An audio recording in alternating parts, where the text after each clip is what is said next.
पूरा शरीर शीतल हो गया हो क्षुधा के मारे, सुबह से भोजन नहीं किया हो, भयंकर भूख लगी हो, तो तुम्हारी हालत खराब हो जाती है। और यदि भोजन सामने आ गया और आपने भोजन प्रारंभ किया, एक ग्रास मुंह में रखा, एक ग्रास खाते ही आपकी तृप्ति होना चालू हो जाएगी, आपके अंदर स्फूर्ति आना शुरू हो जाएगी, आप एकदम अपने आप को ऊर्जा पाकर और आपको अपने आप को ये समझोगे कि अब हम में ताकत आ गई, शक्ति आ गई और हम अब हमारी भूख मिट गई है। तो एक मुंह में भोजन देने से ही मुखिया मुखसो चाहिए खान पान को एक, पालई पोसई सकल अंग विवेक सही, ऐसा कुछ एक दोहा आता है। मुखिया मुखसो चाहिए, जैसे हमारा मुख में खाने से पूरे अंग अंग रोम रोम में पुष्टि होती है, शक्ति बल बढ़ता है, ताकत आती है, ऊर्जा मिलती है पूरे शरीर को, रोम रोम को। ऐसे ही हमें भोजन, शरीर को भोजन देने से मन को विश्राम, शांति मिलती, आराम मिलता है।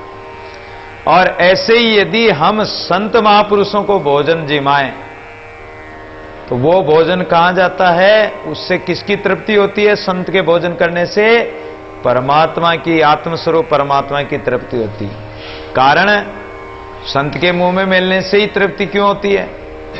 कारण कि संत के अंदर आत्मा में, उसकी जीव आत्मा में, उसके अंतःकरण में, उसके हृदय में, उसके मन में आत्मस्वरूप परमात्मा विराजमान है, परमात्मा का निवास है। और वो परमात्मा को ही और भोग लगाकर फिर भोजन पाता है, परमात्मा का प्रसाद ही पाता है, और अंतर आत्मा में वो आत्मस्वरूप परमात्मा उसके घट में निवास करते हैं। इसलिए उसके मुख में मिलने से सकल परमात्मा को प्राप्त होता है। इसलिए भोजन दीजिए देखो लिया मन विश्राम। संत महापुरुषों को यदि हम भोजन प्रसाद कराते हैं तो वो परमात्मा को प्राप्त होता है, परमात्मा को भोग लगता है। जैसे किसी भी देवी देवता को अगर भोग लगाना हो तो कहां लगाओगे? अंगारे के ऊपर, और अग्नि देवता को भोग लगाओगे। अग्नि के मुख में दिया हुआ और आपने जिसका नाम लेकर जिसको भोग लगाया, वो भोग उसी देवता को प्राप्त होता है। ऐसे ही संत महापुरुष को भोजन कराया तो संत के मुख में गया हुआ अन्न वो आत्म स्वरूप परमात्मा को प्राप्त होता है। अर्थात आपका दिया हुआ, कराया हुआ भोजन भगवान को भोजन हो गया, भगवान के भोग लग गया, इसलिए वो महाप्रसाद हो जाता है। और दूसरा उदाहरण, जैसे कोई गर्भवती मां हो, अब बच्चे को तो भोजन नहीं खिला रहे हो आप, वो तो गर्भ में है, पेट में है, लेकिन मां जो भी खाएगी उसका रस उस बच्चे को मिलता है। ऐसे ही परमात्मा के स्वरूप संतों को भोजन कराने से परमात्मा को प्राप्त होता है। और धन्ना भगत ने तो संतों को भोजन कराया था, और परमात्मा ने उनके खेत में तुम्बे निपजाए थे, भोजन संतों को कराया, और उसका फल कहां? खेत में जाके प्राप्त हो रहा है। बताओ कितनी विचित्र लीला है परमात्मा की।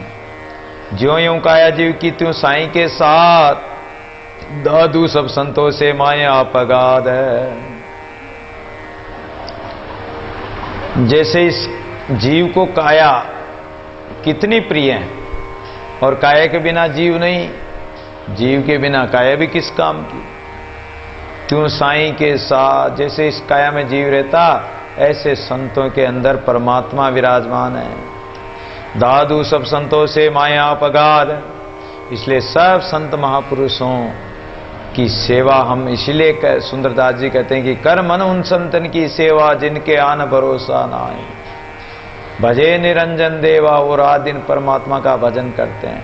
ऐसे संतों की सेवा करने से, ऐसे संतों को संतोष, अर्थात हम उनकी सेवा करने से उनके अंदर जो अगम अगाध परमात्मा विराजमान है उनका दर्शन होता है। साधु जन संसार में बहुजल बोई तंग, दादू कहते उधरे जेते बेटे संग। इस संसार में संत क्या है? एक नाव की तरह। इस बहुसागर से पार होने के लिए नाव की जरूरत पड़ती है, ऐसे ये संत नाव की तरह है। ये राम नाम रूपी जहाज में बिठाकर पार कर देते हैं। दादू कहते उधरे जेते बेटे संग। इन संत महापुरुषों के संग में जो भी बेटे हैं उनका उद्धार हुआ, उनका कल्याण हो गया है। भव जल में बही जाते हुते जिन काढ़ लियो अपनो कर आदू, और संदेह मिटाए दिए सब कानन टेरे सुनाए के नादू। पूर्ण ब्रह्म प्रकाश कियो पुनि छूट गए सब वाद विवादू। ऐसी कृपा जो करी हम ऊपर सुंदर के उर है गुरु दादू। बहुजल में बहते हुए ज्ञानी प्राणियों को संसार सागर से जिन गुरु ने पार कर दिया, जिन संतों ने पार कर दिया, उनके हम बलियारी जाते हैं। साधु जन संसार में शीतल चंदन वास, दादू कहते उधरे जे आए उन पास है। संत महापुरुष इस संसार में अवतार लेकर आते हैं, तो वो संत महापुरुष एक तरह से चंदन से भी ज्यादा शीतल है। जैसे चंदन 52 कोष को ही और खुशबू उसमें भरती है, लेकिन चंदन नहीं बनाती। पारस लोहे को सोना बना देता, लेकिन पारस नहीं बनाता। पर संत तो दादू कहते उधरे जेते आए उन पास, उनके पास आ गए तो उनका कल्याण करके अपना जैसा बना लिया। दादू बरंगी कीट जूं सदगुरु सेती होई। बरंगी कीट को अपना रूप दे देता, ऐसे ही सदगुरु भी अपने समान बना देते हैं। साधु जन संसार में हीरे जैसा होई, दादू कहते उधरे संगति आए सोई। तो इस संसार में संत महापुरुष नहीं होते तो लोगों का उद्धार ही कैसे होता है? तो संत तो हीरे के समान है और सब पर प्रकाश करते हैं। तो ऐसे ही उनके पास जो भी आता है, उनकी संगत में आता है, तो वो भी वैसा ही उसका रूप हो जाता है। साधु जन संसार में पारस प्रगट गाय, दादू कहते उधरे जेते पर से आए। पारस लोहे को सोना बना देता है, ऐसे ही संत जनों के स्पर्श होने से, सत्संग करने से, उनका सानिध्य प्राप्त करने से अज्ञानी जीव भी वैसा ही बन जाता है। उनके परसने से उनका भी उद्धार हो जाता है। रूख वृक्ष बन रहा है सब चंदन पासे होय, दादू बास लगाई कर किए सुगंधे सोय। और चंदन कितने ही वृक्षों को चंदन बना देता है, बास लगाकर सुगंध लगाकर। ऐसे संत भी भक्ति सुगंध लगाकर उसको और संत बना देता है, भक्ति का अधिकारी बना देता है। जहां अरंडरू आगते ते चंदनु गया माए, दादू चंदन कर लिया कहे को नाय। जहां अरंड अरु आगते, अरे जिस वन में एरंड आकड़े के पेड़, कांटेदार पेड़ थे, लेकिन जिस वन में अगर चंदन मलियागिरी चंदन होगा तो वो सबको चंदन बना दिया। अब ना तो उसको कोई आंकड़ा कहता, ना उसको कांटेदार पेड़ कहेगा, वो तो चंदन हो गया। साधु नदी जल राम रस ता पका ले अंग, दादू निर्मल मल गया साधु जन के संग। संत क्या है? एक नदी की तरह। जैसे बरसात के दिनों में नदी के किनारों पर, नदी में कितना ही गंदा पानी हो, कितना ही कीचड़ हो, कितना ही कचरा हो, वो नदी के बहाव में सब बह जाता, नदी साफ कर देती। ऐसे संत भी नदी है। जब भक्ति रस की और भक्ति भाव का प्रवाह बहता है तो उस प्रवाह में अज्ञानी जीवों के सब विकार को नष्ट कर देते हैं, उसको निर्मल कर देते हैं, पवित्र जल राम नाम जल से परिपूर्ण कर देते हैं। ब्रह्मांड हंड चढ़ाया मानो उरे अन्न, कोई गुरु कृपा ते उबरे सोई साधु जन है। जो ब्रह्मांड में है वही पिंड में है। और ये काया रूपी हांडी अगर आपने जैसे चूल्हे पर चढ़ा रखी है, इसमें अन्न पका रहे हो तो गुरु कृपा से वो अन्न पक जाएगा। अर्थात इसमें राम नाम रूपी जो है वो ये जीव आत्मा अज्ञानता मिटकर और परिपक्व होकर परमात्मा स्वरूप हो जाएगी, ब्रह्म स्वरूप हो जाएगी। संत उसी के स्वरूप हो जाएंगे, परमात्मा के स्वरूप। ज्ञानी दर्शन साध के सब तीर्थ फल होय, अजू महिमा गम है बुझे विरला कोय। साधु तीर्थ ज्ञान जल मन मंजन करनाय, रज्जब पाप जुगन के निश्चय सबे विलाय। संत महापुरुष तीर्थ समान है, चलते फिरते तीर्थ है संत, जो दर्शन मंजन पाना, दर्शन मंजन सत्संग रूपी और ज्ञान के द्वारा, जल के द्वारा जीवों के पाप मल इत्यादि को धो डालते हैं।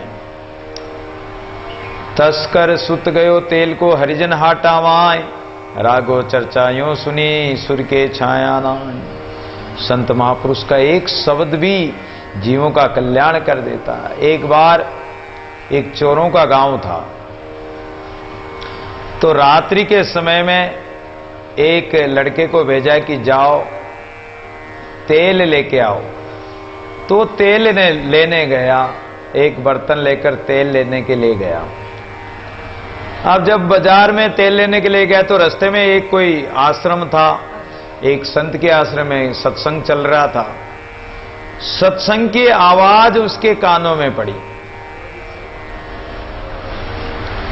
जब उसके कानों में पड़ी तो उस संत कह रहे थे कि देवता के छाया नहीं पड़ती, देवता की पहचान होती। अगर कोई पेड़ है तो उसकी छाया होगी, कोई खंबा है तो उसकी भी छाया होगी, कोई मनुष्य अगर खड़ा है और उजाला है तो सूर्य के उजाले में उसकी भी छाया पड़ेगी। लेकिन देवता की छाया नहीं पड़ती। और मनुष्य की तो पलकें बार बार झपकती है, देवताओं की पलकें झपकती नहीं है, एक टक खुली रहती है। वो बंद करना चाहे तो हो सकती, लेकिन ज्यादातर खुली रहती है, झपकती नहीं अपने इस तरह अपनी झपकती जैसे।